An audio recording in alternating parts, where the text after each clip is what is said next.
framework is Illinois' interoperability project. Everyone in this room knows what that means. I'm here to talk a little bit about a state systems integration and interoperability grant that we got in order to do research on best practices in governance for cross-agency systems work, the type of which everyone in the room is involved in. And in order to get the 9 health and human services agencies in Illinois that are part of the framework to work together, we had to get them to start thinking about an enterprise and sort of turn away from what we call their houses that are on fire every day. We wanted to get them to take a step back and make plans and start to work together on an enterprise. Like I said, it's 9 separate health and human services agencies in Illinois. We just added corrections and juvenile justice, which is a big step for us.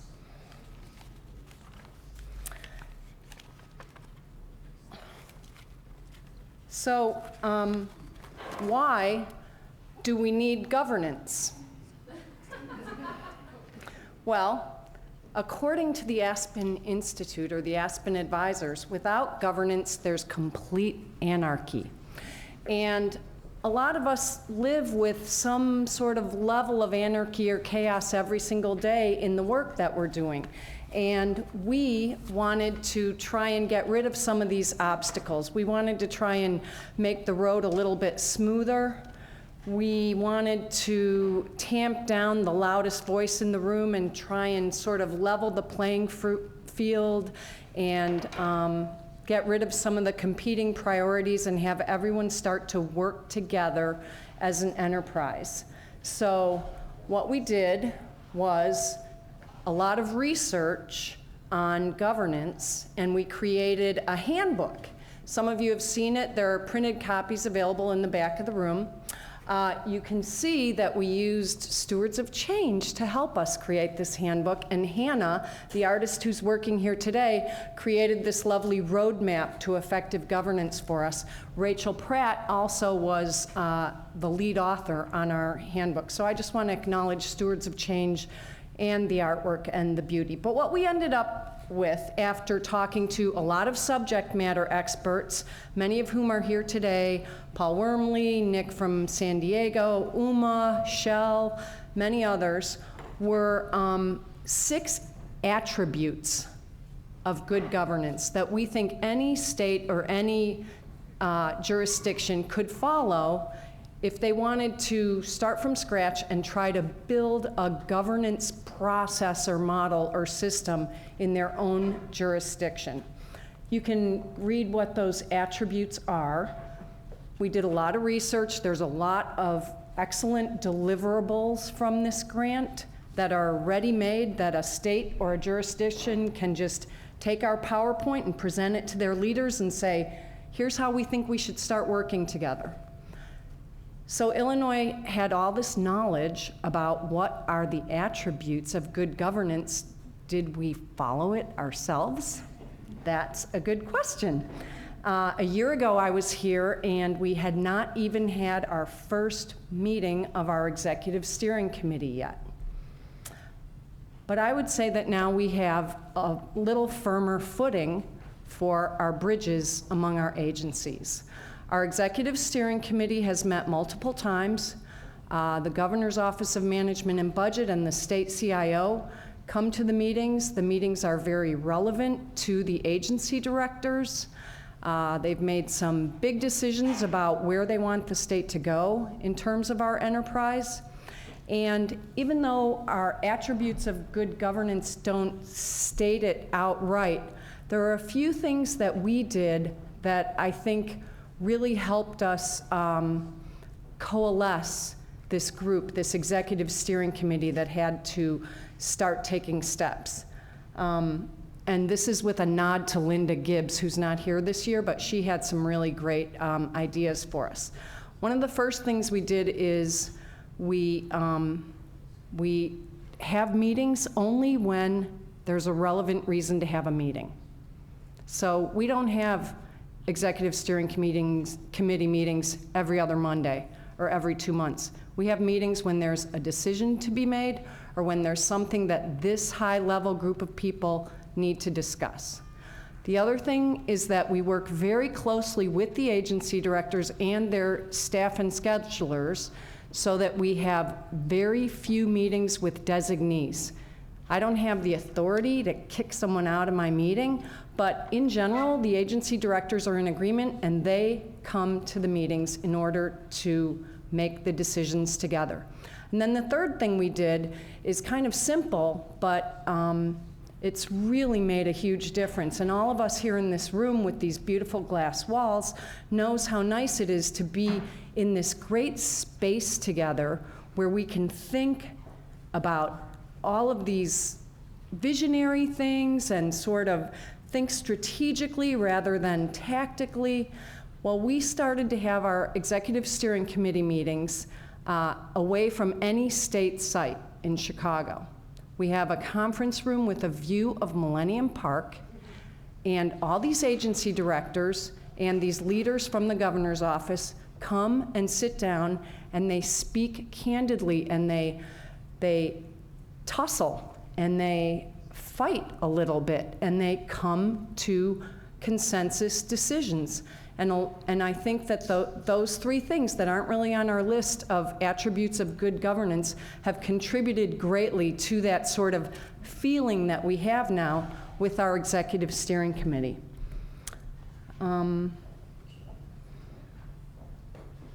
So we do have a governance model in Illinois. The model is just a loose structure. We have convened some subgroups of our executive steering committee, including all of the general counsels of the framework agencies and all of the CIOs of the framework agencies. For both of those groups, it was the first time many of them had ever met or gotten together. They also, especially in the case of the lawyers, are finally getting to work on something that's fun. So instead of dealing with FOIA requests and contracts and problems, they get to sort of think together strategically about how can we contribute to moving the state forward. Again, it creates a space for people who are otherwise putting out fires to come together and work on an enterprise for Illinois.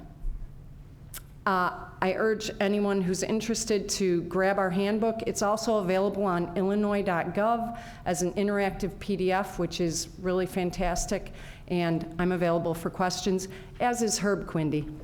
Thanks. So I've had a chance to talk to some of you, and you're like, why are you here?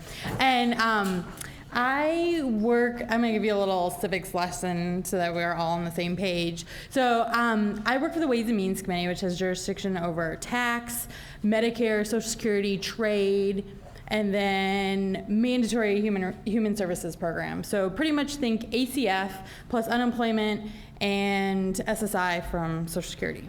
And so we have quite the jurisdiction. And oh, yes, I'll get into that in a minute. Okay, so I want to take this opportunity to, most of you can't reach out and talk to me directly. I know either your governors or your state folks or other jurisdictions won't let you interact with Congress directly, and I want to encourage you to take advantage of this opportunity. I'll be here all day today, I'll be here tomorrow. This is a great opportunity for me to hear what's going on, because as I was telling some of my lunch friends, if I don't hear from you, we make things up. And I don't like to do that. I like to hear from you guys. Use your associations. You pay money to be a part of them. Use your contacts and find a way. Or, shoot me an email and we'll have coffee down the street and I won't say anything. But really, I have two purposes. One is, with our initiative, is to provide emotional support. A lot of you guys, that's really what it is. I'm not providing any additional authority. You're going to find out in this legislation. I am there to tell you it's okay. Go do what it is you do. And then the second thing, our second objective, is to fix statutory problems. We're always looking for, where's that place where your lawyer spent a bunch of time, really did think creatively, and then just you really can't overcome that barrier. I think the FERPA child welfare one, which we took care of at the end of last calendar year, is a perfect example of that. You know, if you find something that you can't get through, we're the folks to hopefully talk to. If not, I can direct you to someone else. So a little background, a little more background. How did we get into this? So in 2011, we got a new subcommittee chairman, and you heard our jurisdiction in our subcommittee is pretty wide. Most of our members don't have any background in human services. So we had Mr. Jeff Davis from Kentucky. We gave him briefings on all our programs, you know, TANF and child welfare and unemployment, and he was like, wow, all these programs seem to like interact with like the same people. And we're like, yeah, that's true. And he's like, so how many people are receiving how many benefits from how many programs for how long? Like, I don't have that answer. Most of you probably don't have that answer in your states, right? And he was like, well, that's not okay. And then he was like, well, you know, we were showing some stuff, and granted this was like post-recession, and you know, unemployment was still pretty high, and he was like, well, what are we doing to really help people get back to work and stuff? I said, well, you know, we've increased certification periods, and we're not really interacting with people. And he's like, well, that's not okay either. Like, we need computers to do what computers do. We need humans to do what humans do. And we need to get people, you know, on their way. So I got a project. And that project is what we call our Standard Data Act. And so I'll kind of walk you through how we got there too, and I'll explain more about that. Is it down button? How do I go? Okay, so this is the reality we're all familiar with, the silos. I wrote this presentation, this is my standard presentation, and I've been making like notes as the last few days have been going on. So I'll probably skip through some of this, but this is our reality. We had a hearing really early on about data exchange, and you see, you know, our silos, they look kind of, you know, neat and organized on a piece of paper here, but if you could see all the circles, you'd see that some of the circles on the outside are the same as some of the programs in the other silos, which, you know, you think possible connections. So this is my reality from the federal level. This is potentially your reality at the state level, and I can't imagine at the county level. This is when Pennsylvania went to county level block grants. This is what Gary Alexander used as part of his presentation at AEI. And so I can't imagine navigating that. And so part of our goal is to get all the federal folks at the top and the bottom talking the same language, expecting the same things from states, so that you guys can do your thing. Okay, so here's the federal relationships. We got the White House, we got Congress, and we got agencies. And I have worked in all of them. And when you're in an agency, you're like, oh my gosh, OMB is making me do this thing, and I can't believe they're doing that. And then you say, oh, that legislation, it blocks me in, I can't do anything, so the answer is no, kind of like we were talking about before. Then when you're at OMB, you're like, oh, the agency, why won't they cooperate? I put out all these instructions and they won't do it. And then you're like, oh, the Hill, why are they so frustrating? Why won't they give me any money? Why won't they let me do anything? And then you're in Capitol Hill, you're like, those agencies won't follow my legislation, and OMB just keeps putting out instructions. I'm here to stop the madness. This is ridiculous. No one needs to blame anyone else.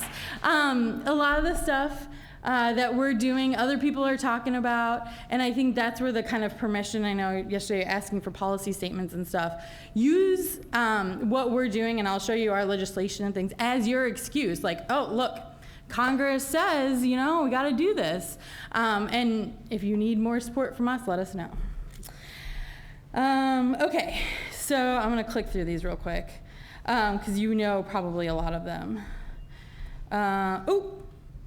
Okay, so really to get our goals are to answer that question that my former chairman had, and the effort has since been taken over by Tom Reed from New York, and it is co-sponsored also by Mr. Doggett from Texas. It's a bipartisan effort. We're really into this, you know, client-centered approach that we've all been talking about, family-centered. Big part of it for us, freeing up caseworkers to actually spend time with people so that they can do their thing, and that they can, you know, it goes with the next one about self-reported data. I don't want someone to have to, I can't find my birth certificate, so I can't imagine how maybe a family who's in crisis or just, needs a meal is gonna find theirs. So we can do better. So also, I work for the majority staff, so it's waste, fraud, and abuse. That's gotta be in there. But it's also about identifying where we have gaps, where we're not serving people. Let's see, like I said, United message to stakeholders, so that's getting industry involved, letting them know that we're moving to standards. Somebody told me this analogy about a shipping container. It's really great, once they decide on the size of a shipping container, you can put it on boats, you can put it on trains, you can put it on trucks. Sounds good to me. And then program evaluations. It came up a little bit the other day. We see data and data standards as a way to do upfront eligibility determinations all the way through the process to evaluations. Whether it's rapid cycle evaluations, which I've been talking to some folks at Mathematica and the like about, or it's doing these large scale evaluations like, does this program even work? Okay, so real quick. What we're not trying to do. So I'm not trying to change program rules. If you collect enough data, you can determine eligibility for a number of programs. If you have enough, if you're specific enough. It's not a partisan thing. It's bipartisan. We've passed it through both the House and the Senate in a number of programs, and I'll talk more about that detail. We're not trying to create a database, not Big Brother. I want everybody to own their own data, be responsible for it, and then let those Google guys do their, I don't know, pull it together or something. I'm not a tech person. We're not trying to get around Privacy Act or data exchange agreements. Those are still really, really important. I mean, we're dealing with child welfare cases. We're dealing with individuals with disabilities. I mean, even regular citizens, we're worried about privacy.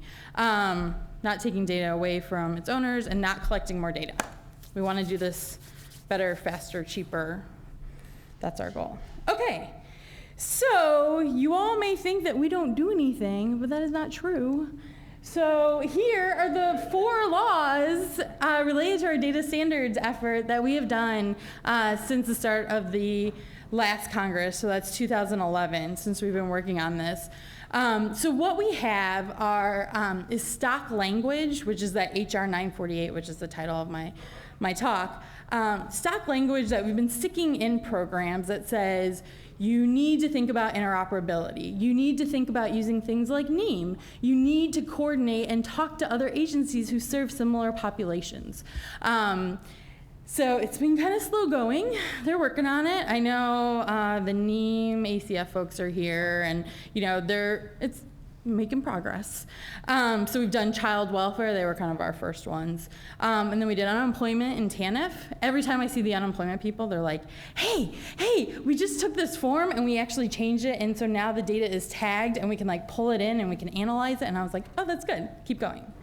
Okay. SNAP, we put it in there in the Farm Bill. We put our data standards language.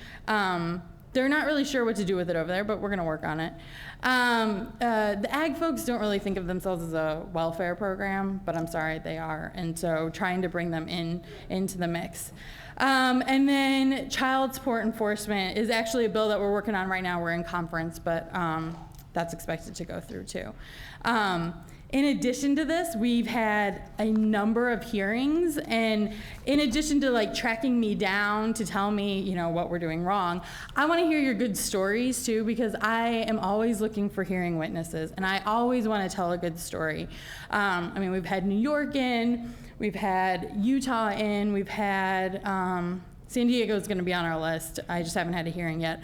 I'm always looking for good stories to tell so that we can spread the word. The thing is, some of my members think some of this stuff already happens, and it doesn't. And they take that kind of for granted, so I have to kind of let them know that, no, it's not. It doesn't run as smoothly as you think it does. But here are some good stories, and here's what we should aspire to, or here's something that we should think about. So that's another reason to contact me. If you've got something great going on, we want to hear about it so we can kind of let the rest of the world know. Because I know you guys get together, but it's helpful to educate members of Congress sometimes when you're trying to make change. So let me see if there's anything else I'm supposed to, on the privacy front, I wanted to add this as well. We're trying to figure out where to go next. We have this language that we've inserted to kind of require interoperability. It's not additional authority. I mean, agencies could already do this, but it's us giving them the thumbs up and saying, like, you need to go and do this, and we're watching. We're trying to figure out where to go next, and so I'm looking forward to tomorrow to help us think about what to do next. We really thought privacy was going to be the next step, so we had GAO go and take a look at it, and I would highly recommend folks taking a look at the GAO report that we had done on privacy, and it actually said, like, the Privacy Act is not the problem. Most of it is you need strong leadership, you need folks to feel free enough to question their agreements at the time. So, and it suggested like HHS do model agreements and things like that, and that's what we're trying to encourage them to do. So just trying to break down those excuses. So come see me, I wanna hear what you're up to. It's amazing stuff, and thanks for having me here. Thank you. So New York City, like probably many of your cities, is having a bit of a housing crisis right now. We have over 50,000 individuals in our shelter system, and that's around 11,000 families, and then also another around 10,000 individuals. So we have a very big shelter system. Our agency is a $1 billion agency. In our program, we have a $20 million right now, $20 million homelessness prevention program where we have nonprofits out in the community who have staff, social workers, caseworkers who are out there working with folks, working with landlords, helping people pay their arrears, helping people find jobs, all these things that can really help solve a crisis and prevent shelter entry. Those services cost around $2,000 a household. Sheltering for us, when people stay often longer than a year, can cost more than $35,000 a year. So it seems pretty obvious that New York City should just, buy another 30,000 homelessness prevention slots and end homelessness in the city. But of course, it's a little more complicated than that. The issue always with prevention work is who exactly, how do you target people? How do you find the right people? When you think in the context of New York City, you've got, if you think, well, we'll target everyone in poverty, you've got over 1 million people in poverty. If you want to target people that are doubled up, census tells us that there's probably about 1 million of those as well. Even focusing on evictions, we have 250,000 eviction filings every year.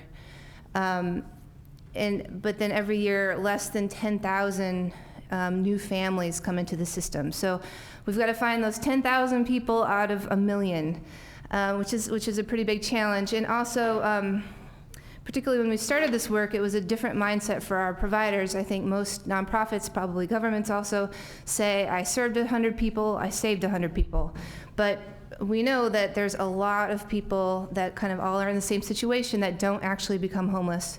And so we started to try to hold them accountable for everyone in their community, and they said, that's great, but who are they? You have all the data. You know where they're coming from. You know who else they're interacting with.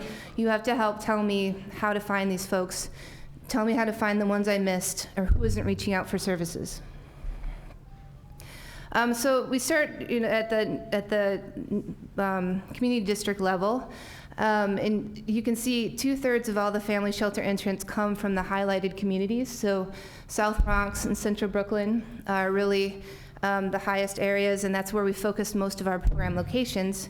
But once again, those areas have between 150 and 200,000 residents or households, so we really need to get closer. We also used some great Esri maps here to, we could focus on the buildings. So the one on the right is looking at buildings that contributed a high number of homeless families over the course of a year. So a provider could really go down, look through the streets and try to figure out which places they should do outreach. Or the one on the left is individuals.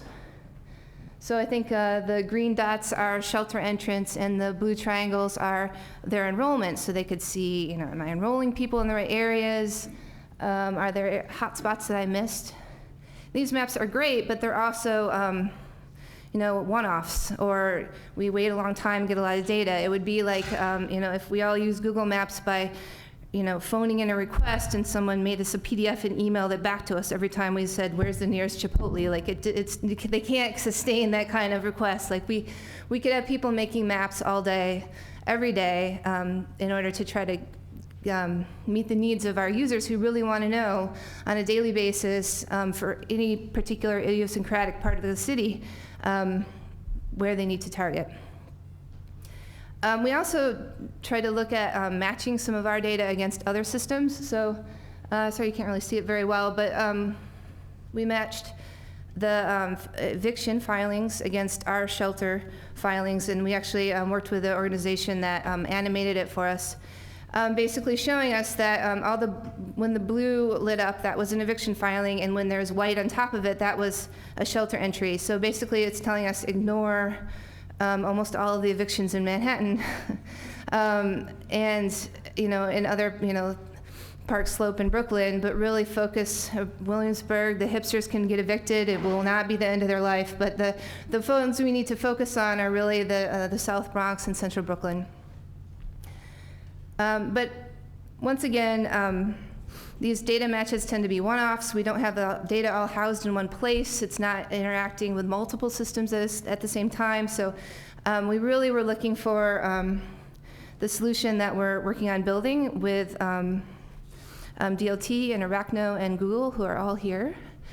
So the new tool that we're going to start building as soon as we're done with our bureaucratic contracting process is going to really kind of incorporate all of this stuff into a cloud-based application that's secure and that we can feed all of our data into every night. So the case manager can get to work in the morning, zoom in on her neighborhood in Bedford-Stuyvesant, and say, I want to see who moved out of shelter in my outreach area yesterday.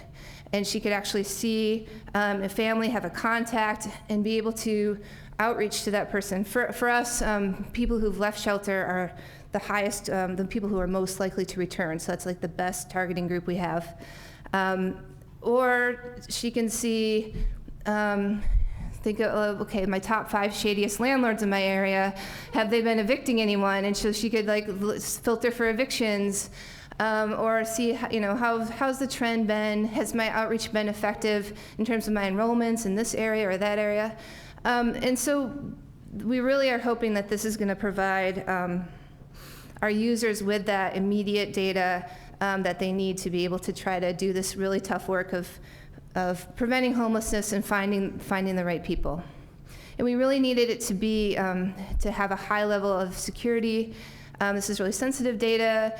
We had to figure out a way that we could integrate it within our city system, and so that users of our system could also log into this and really be able to access that data. Our next, so our first step is we actually need to build it in the next few months, and then we really want to start then trying to add other agency data into it. I'm hoping, especially once we have it built, there other agencies have more of a understanding of what it is. When I say we're doing this mapping project, they say, look, we have a mapping project, and it's a map of their sites. It's really, I think when we kind of show what this interactive thing can do, that we're going to get some more data from other systems, and then we needed to build some analytics behind that. So, when we show a caseworker 100 red dots of eviction filings, we can start to tell her these 10 are probably the most likely to go to shelter because maybe they have a shelter history, or we